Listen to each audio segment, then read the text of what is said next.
Bo'laqolga lobar toqqa ketishim kerak o'rtoqlarimda. Hozir ozgina qoldi.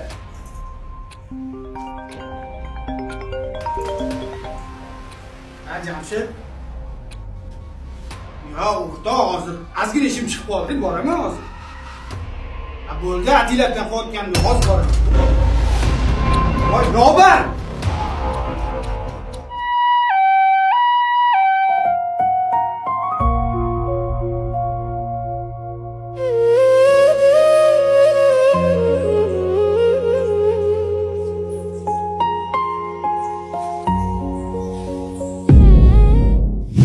Manno, chaqir. Xod, hozir ko'rasan. Bahona qiladi bormayman deb. Chiqyapti. Ya, keraklar bolalar. Yaxshimisan? Rahmat, qalaysan?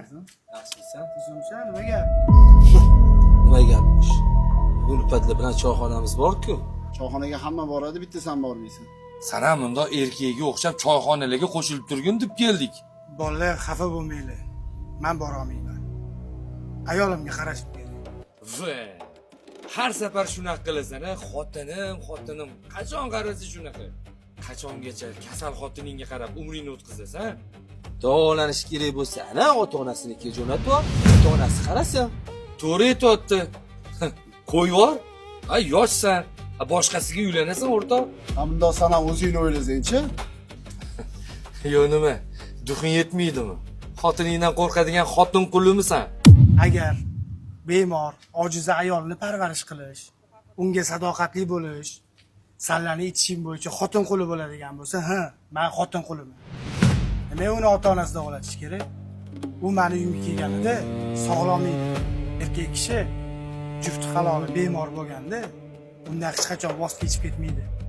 Agar hozir kimnidir tanlash kerak bo'lsa, sanlarni emas, xotinimni tanlaydi.